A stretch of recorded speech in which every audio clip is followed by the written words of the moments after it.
My name is Olamide Ogutoyinbo. I have a bachelor's in economics and I have 2 years experience working in Germany and 3 years experience working outside Germany. I was studying management for my master's degree in management when the war started in Ukraine. My name is Peter Akemoye. I'm a graduate in physics with electronics and electrical. Uh, I have my bachelor degree in that field and also a master's student in Ukraine to study industrial automation and communication. I've had over 12 years experience working with multinationals in West Africa, in Germany also, and I've worked with some big companies in Germany as a automation specialist, PLC programmer, industrial commissioning.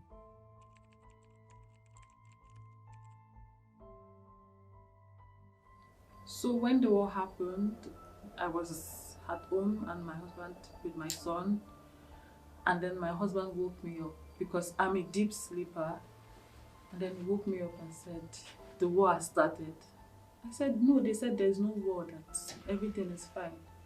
And then I opened my window just to be clear, and then I heard another bomb. Boom, boom, all the foundation of the building shaking. And we were like, what was happening? He said, the war has started. And that was when I started panicking that what is going to happen? What are we going to do? Initially, because my husband has been saying, the war is going to happen. Let's go, let's go, let's pack. I said, pack to where? We don't have anywhere we are going to. So I was scared. Mentally, I wasn't stable because I was thinking about my child. I was already in a very comfortable place in an apartment. And then the war is happening. Where are we going to? I don't have anywhere else to go to. And to be surprised, our baby was just about 6 months old. Then we don't even know what to do. Everything was chaotic. People carrying their bags, moving to safe zone. We don't even know where the safe zones are. But we were fortunate enough to Find uh, ourselves. to grab little things we could get and move to train stations, bus park. And there was even a particular scenario whereby we were at the bus park. People were struggling to get on the train. People were struggling to get on the bus. We tried to get on the train and a lot of people were there already. And the police people at the train station put a barricade and said only Ukrainians. They didn't, only Ukrainian women. So we didn't even have a chance. So when we had that and they were fully armed, we turned back. I and my husband turned back and said, okay, let's take a cab. So And the siren. we got to the bus station. When the siren came on, all of a sudden, woo, woo, woo, woo. And before we know it, in the next few minutes, we saw the jets, a Russian jet, like two of them displaying in the sky. I think it was a terrific situation. People running, hiding under the car, going inside a drainage and all that just to hide. And as if that wasn't enough, on our journey to a safe place in from Kiev, we actually saw some burnt military vehicles being blown off by Russian war machines, and it was a terrible thing. A journey of from Kiev to Lviv, a journey that shouldn't take more than 8 hours. We spent more than 24 hours on the road. And when we got to Lviv, we were asking how can we go on a train out of Ukraine. They said there is no train going. But we saw people on the tracks waiting for train. So we also said, okay, let's go on the tracks and wait. So a train came and they also gave the order, only Ukrainian women. They went on the train. There was no chance for us to even join the train. Even some black women and some black students that got on the train, were pulled down from the train and we're not allowed to go on the train. So we waited. The second train came, we were not allowed. So the third train came. So before the third train came, my husband said, since they're only allowing women and children, that he doesn't have a chance, that maybe I should go. But I was like, I know he's a black man, and being a black man all alone in that situation, it doesn't even stand a chance. So I knew that the only ticket was with me and my child. So I said, okay, let's do it this way. You carry the child, but I'll carry the load. And then we did it that way. He was carrying the child in front. And then the third train came. They said women and children. But we were in front, like we were already in front of the queue. So they couldn't push us back, the front of the door. So they couldn't push us back.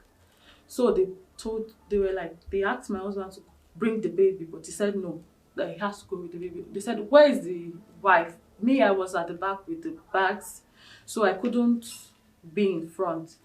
I was saying, I'm the mother. They said I should come. I said I have bags. But my husband was saying that no, he has to be with his child. So they allowed my husband and the child to go in. So eventually they had no choice but to allow me also go in.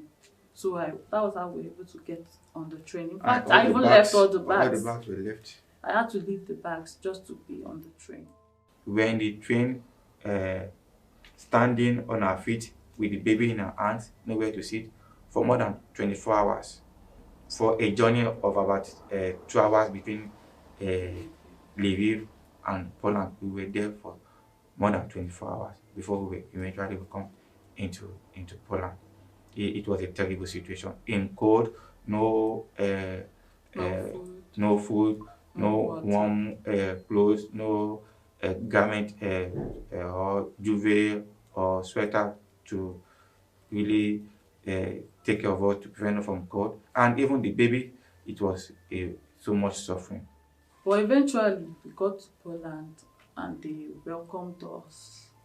And then they were asking, do you want to go to Germany? Do you want to stay in Poland? Do you want to go to Netherlands?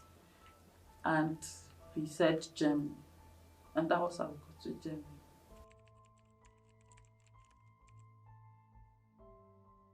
The scar happened while I was coming from Ukraine in the midst of chaos.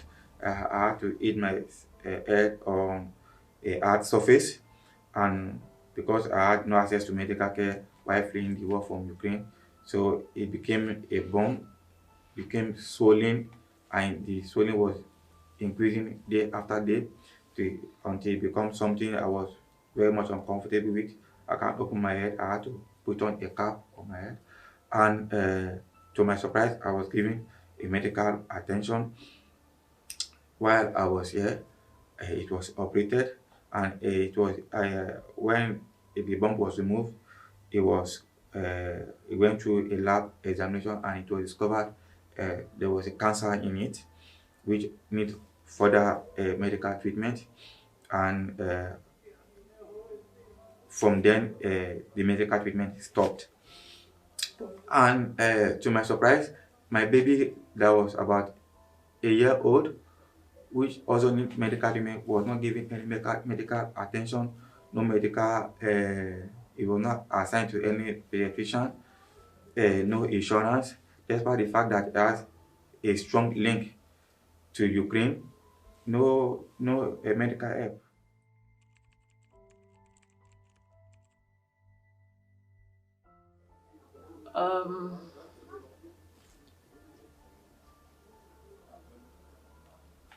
Speaking about my son,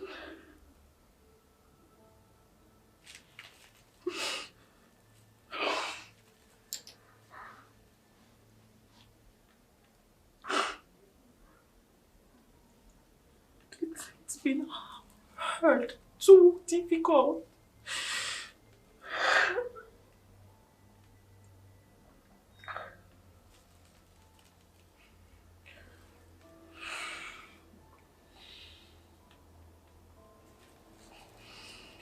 Since I got to Germany, I can count how many times my son has seen every doctor. maybe 2 times. And that was, the first time was when he got the immunization, because he needed it. Because when I left Ukraine, it was just 6 months. Usually they give immunization in Ukraine as you grow. So he needed that next shot. So that was how I was able to get the next shot of immunization for him. And then they examined him, everything was fine. After that, I haven't seen like a one-on-one pediatrician that I can call my personal pediatrician. I haven't gotten any, because I don't have he doesn't have any access to any health insurance. I discovered at his kindergarten that he he's not developing properly like other kids, that he can't hear, and that he needs some support from ecotherapy and other likes. Also, while we were here in Germany, I also discovered that he had an hernia that needs to be operated on. And I have been to so many hospitals, so many doctors, and they keep saying they need the insurance card before they can attend to him. I have also been to the insurance company several times. They will tell me, you need to bring this, I'll get it. Then now they are not even willing to do anything for him. It's so hard. The fact that his father was able to get his operation, but the child is not even getting any help. And he needs it more because he's growing.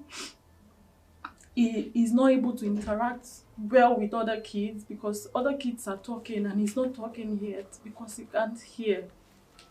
It's really, really, really, really, really hard for me.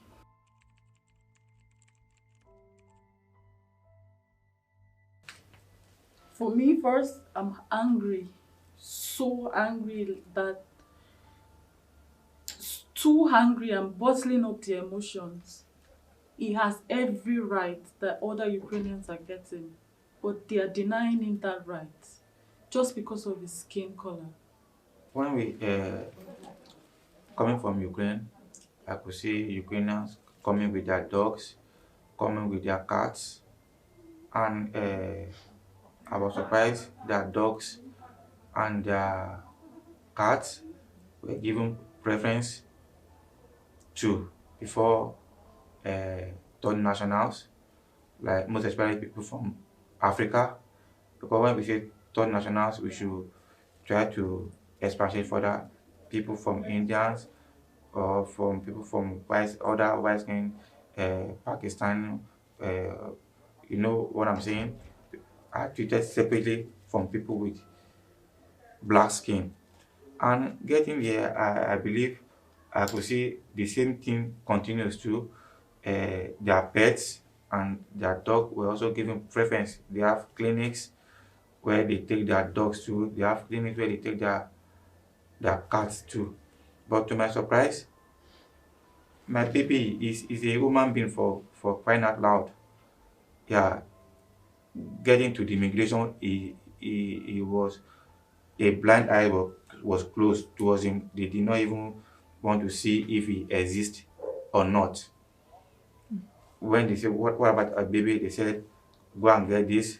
When you get it, they come again and say, no, that is not enough. Go and get this. When you get it, they said, that is not enough.